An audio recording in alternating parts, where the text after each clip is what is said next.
Welcome to the Fantasy Football Hub YouTube channel. Today I'm joined by the big man Bakar to preview Game Week 35. Bakar, the wildcard is active for you in Game Week 35, so we're going to get into your draft. But before that, I feel like we need to just quickly touch on what was one of the most unbelievable weeks that I can personally remember in double Game Week 34. I mean, for my team personally, my rank doubled and I had 12 doublers. How is that possible? What happened? Hey Jack, hello and welcome to all the listeners and viewers.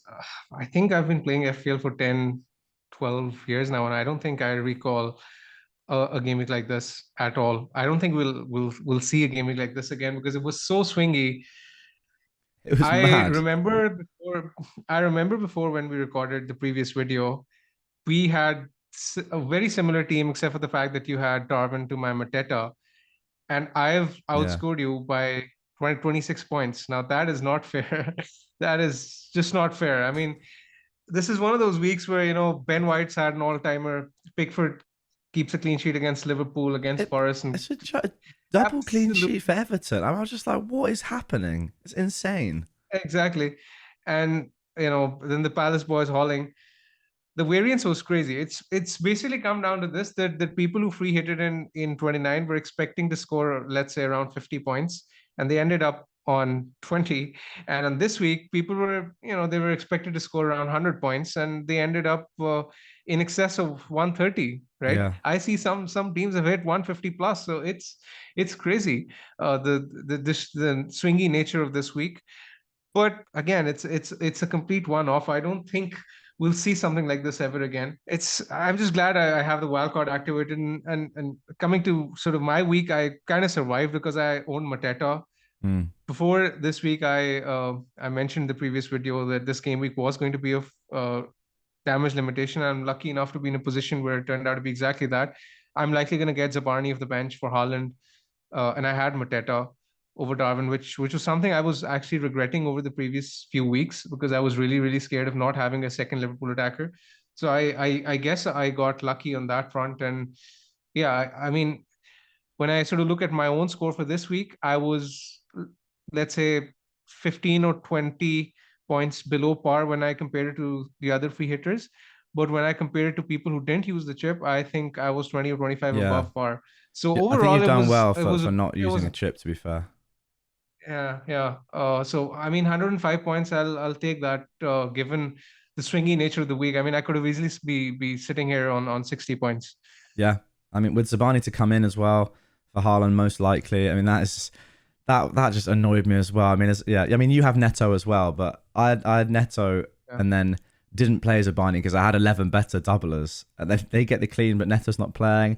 And I chose to go for Eze over Mateta. And then the triple Liverpool attack, I cannot even begin to start talking about those absolute donkeys. Anyway, that was last game week. I want to see Moving now. on. Yeah, let's move on because yeah, I want to see who's in your wild card. So is the wild card active? That's the first question. It is. It is. I Okay. mean, there's no point of waiting. I've planned for the wild card since weeks with the double for Chelsea and Spurs, and with the favorable fixtures from Man United, Newcastle, and then the double game week coming up in 37. I don't see any reason not to activate it, so I've activated it. The trigger has been pulled. Okay. I've reset your team then. Let's go from back to front. Who have you got? So in goal, I've gone with Edison as my first choice. Again, I don't necessarily trust any City defender to play all games, which is often the case with Pep. He often chooses to rotate. Guardiola was, I mean, he was close to being nailed in recent times, but now with Ake Walker back, I'm not entirely sure whether he's going to start all games between now and the end of the season. And I still think the title is likely to go down to the wire, in which case Yeah. Edison should play all games. And even if he doesn't, I sort of have a solid backup goalkeeper in Vicario, who is my second keeper I've paired Edison with. The good thing about Vicario is he's playing Sheffield United at home in 38, which is a week where City could rotate if they have the league wrapped up. So it's a very good pairing. And in this week, you get the double from Vicario in 37. You can choose either. You probably choose Ederson. In 38, you're well covered. And in 36, when Vicario is playing Liverpool away, Ederson has Wolves at home. So it is a really strong pairing till the end of the season. And I think with the doubts over the Spurs defenders, I just think Vicario makes a lot of sense, especially with now the injury to Doggy. Yeah. I sort of like him in my draft. Again, I mean, I'd like to sort of caveat here and give a disclaimer that a few of my picks are subject to change because, for example, in this draft, I haven't chosen a second Spurs attacker. But let's say if Palmer was to be injured, or if Porro was to be injured, then there are a lot of things that can change because it's all about combinations, right? One pick Yeah, can affect the other, exactly. so it will have a knock-on effect. And we saw that a lot even last week with free hit chips. A couple of bits of news would change three players. And if those three players are the ones that scored 20 more points than everyone else, then you gain 50 points. I mean, it's insane. Right, okay, let's move on to the defense. You mentioned Porro there. He's obviously a little bit of a doubt. He's in your current draft. Yeah, he's been in training.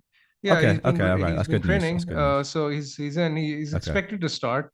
Of course, I'll wait for the press conference. But one thing, Jack, is that I don't like any of the defenders that I'm picking because this team, because of the schedule and because of how things are, I'll be loading up on City. There are no reliable defenders from City who are going to start every game. I'll be loading up on United. Again, United defense is, it's the less said, the better. Newcastle have been leaky.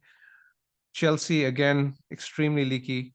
And Spurs, right? So Yeah. I've gone with Porro because at least he gives me some attacking upside to go with a little bit of clean sheet potential. I don't see a clean sheet in any of the coming fixtures, but the Burnley game in 37 at home and the Sheffield United game at home in 38, that's a way actually. So these fixtures are sort of giving me a bit more confidence in my selection because it's just picking the best of a bad bunch, if I'm being totally honest. Yeah, and if you're benching him for the Liverpool away fixture, I mean, who knows? Might be a good fixture to start him in these days. The attack is that bad, but it's not that bad, really, is it? I mean, if you look at double 35, double 37, decent 38. If you need him, that's pretty good, really.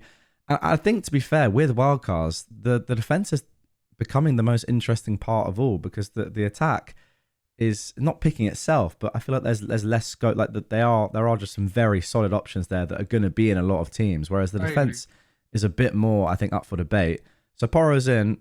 Who's next? I agree. Second one is Dan Burn from Newcastle. Now, again, this could easily be Fabian Schär, but again, depending on how much money I have to spend, if let's say if money was no object, then I'd probably pick Schär. But Burn is in there because I mean he was captain now in the absence of Trippier.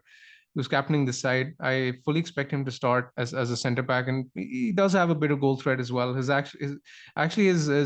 XGI per 90 is higher than Schär's this year. Oh, wow. So I don't necessarily think that's a big drop off with the 1 million price difference. I think picking either is fine, and I've gone with Schär. Sorry, with Burn because he allows for plenty of upgrades elsewhere in the squad. Then my third defender is Malo Gusto. Again, this is dependent on his fitness. I'm not entirely sure whether he's going to start. But again, Chelsea have two doubles in 35 and 37, which is basically all I need him for. If he was to be a doubt this week, I guess I could swap him for Disasi, or maybe I could, swap him for a second Newcastle defender and maybe go with Petrovic in goal. But again, a lot of this comes down to injury news, etc. after the press conference tomorrow. But for now, I'm assuming that Gusto will be all right, and I have him in my squad. Yeah, see, this is one of those players I think where if we do get news that he's out, that it might potentially change a lot of other players in your team. I've heard rumors that he's out for the season. Now that is not confirmed at all, but I think the main thing is that a lot of Chelsea fans do not know at the moment what's going on with him. There's rumors that he's had quite a serious knee injury, but I mean I have no idea.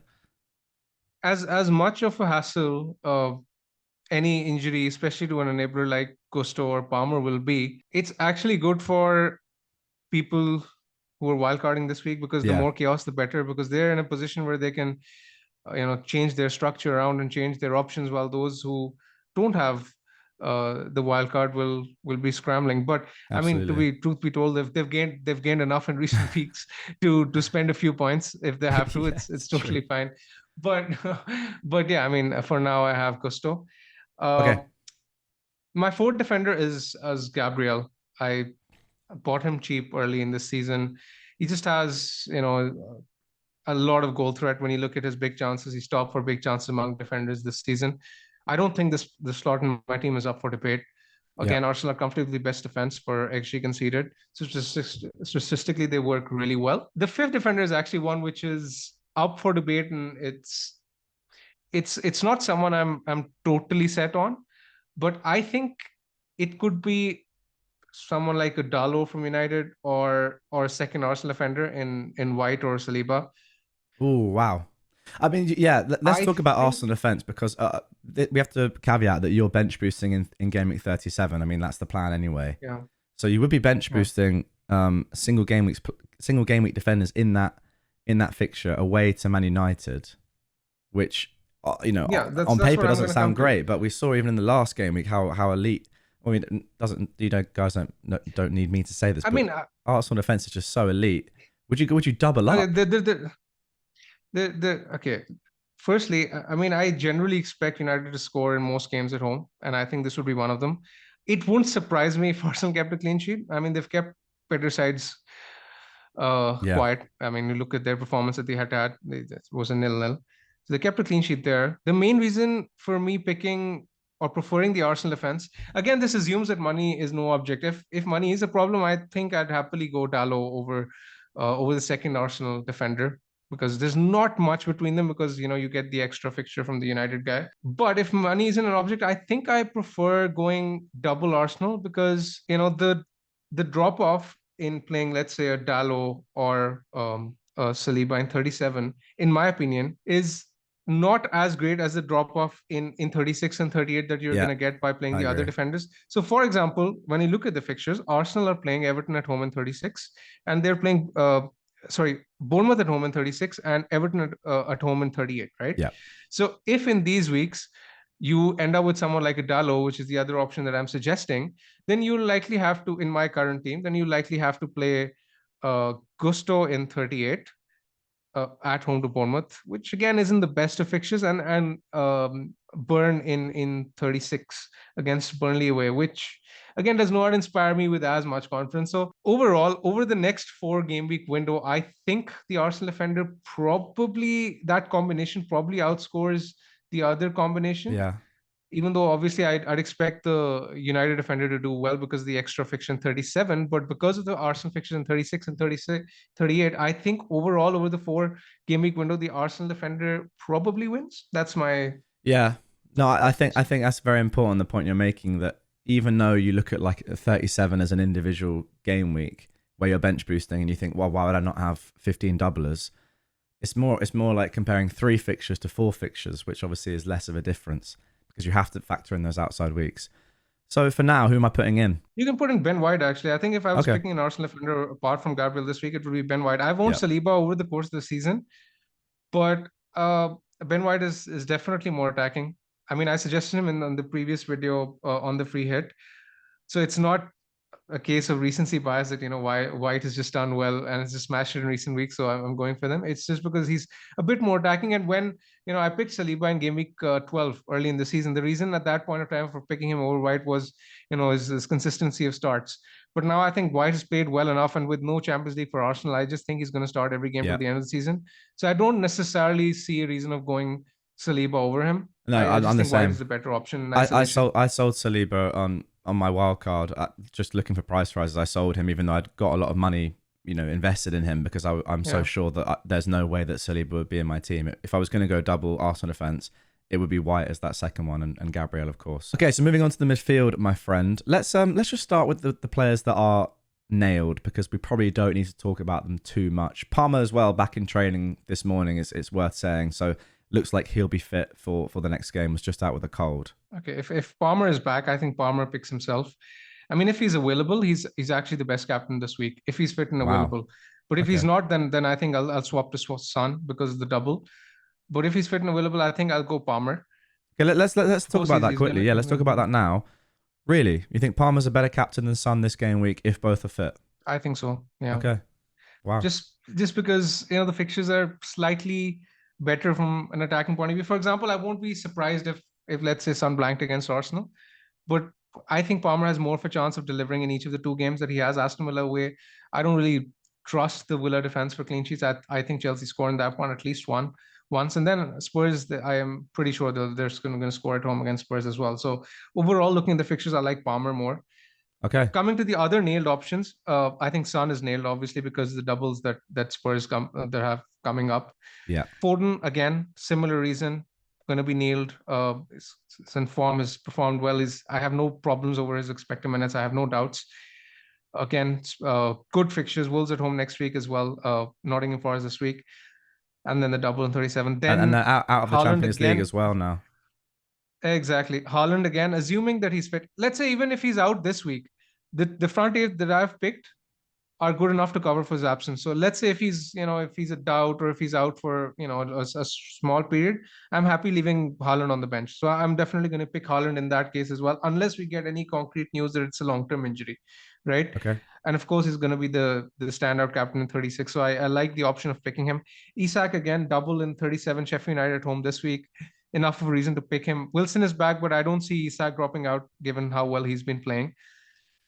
These are the selections. Bruno again. Bruno is another one I forgot to mention. I think this would have been more of a debate had he not performed well last night. I think this would have been more of a debate, but I think almost every other wildcard team will probably have him because of the fixture this week and because he performed well, and then the double that he has in 37. Burnley at home this week is really, really good as well on penalties. So I really like that option. Okay, that leaves how many slots? That leaves couple slots left, yeah. 2 slots. 2, right? Yeah. If I'm not mistaken. One midfielder, one forward. Yeah, so the forward is Nicholas Jackson. I'm struggling to pick one Chelsea defender or goalkeeper in my draft, so I think going with Jackson is very, very easy, personally. I mean, I know he's missed chances. I know a lot of people won't select him because, they I can see the comments already, Bakar. Why are you picking him? Exactly. He's so profligate.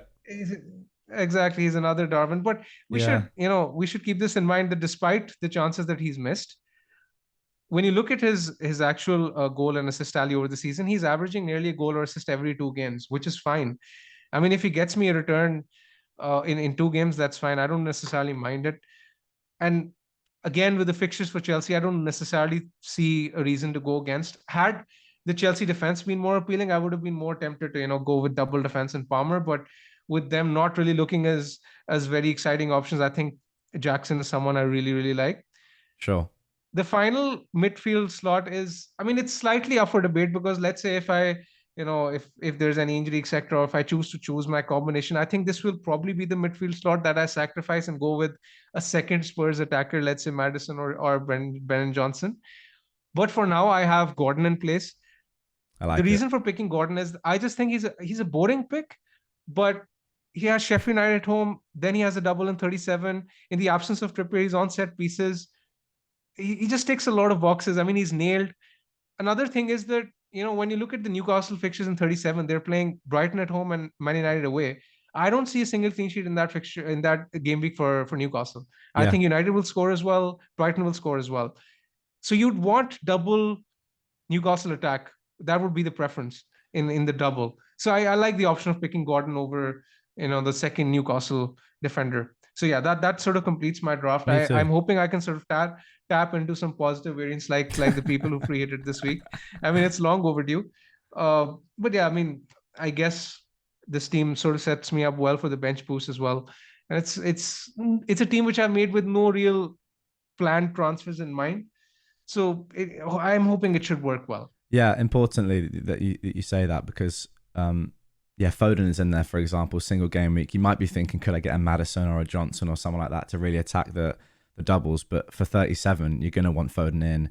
No planned transfers, very important. It says in the bank that you have minus 4.5, but that's because you have team value of over 100 million. So that is the case there. Jack, just before quickly we wrap it up, a lot of our listeners and viewers, they're very curious to hear about your team. So if you were wildcarding, which I know you are this week, and bench boosting in 37, how different would you go to my selection? So the front 8 would be identical. I think is completely locked for me. The only potential would be, if someone like a Porro is out, but you say he's fit, so he'll probably be in, would be maybe to swap a Foden to a Tottenham attacker. No, but the assumption is that he's fit. If he's fit. If he's fit, then I would go for Foden. The only potential differences would be in defence. I think I'm not sure I'd go for double Arsenal defence. I think I'd probably go for for a Dallo or Maguire. Just play the fixtures. I think you can get around kind of benching them. I know they're elite, but I'm also not sure if I can stretch to that much money. Apart from that, as I was saying earlier, it does kind of just depend on, if Gusto doesn't look fit, then that Chelsea player drops out the team. Then I would probably go for Petrovic instead of an Edison or a Vicario, which might then mean I'd have like a Gvardiol in there instead. So it's sort of those dominoes potentially could change things. But on the whole, yeah, I mean, I'm sure you'd know it, a very similar team. I think I'd probably just favour Cher as well over Burn, probably, just because I like him more as a player. Yeah. But yeah, money dependent. Overall, though, yeah, a very good team. I think this is going to be a pretty standard wildcard draft that looks super solid. Game week rating of 91%, team rating of 94%. So according to the data and the algorithm, the AI here, it could be slightly improved. If you guys would like to see how that would be improved, then the link to sign up to Fantasy Football Hub is down below. You can do it for free actually and just build your own wildcard team and see if you can get a higher percentage team rating than Bakar.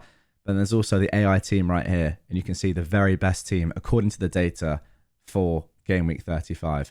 Bakar, thank you, my friend. I think that the flags are sort of yeah, you're right. The flags are making it difficult. They are. Yeah, you're they're right. making it difficult. If they go away, it will be better. There are four exactly. There are 4 flags in the team, which is probably one of the reasons. Yeah. Anyway, Jax, thanks for having me. Good luck to everyone this week. Good luck, guys. I hope you guys smash it. Take care. See you next week. Right, we'll catch you on the next one.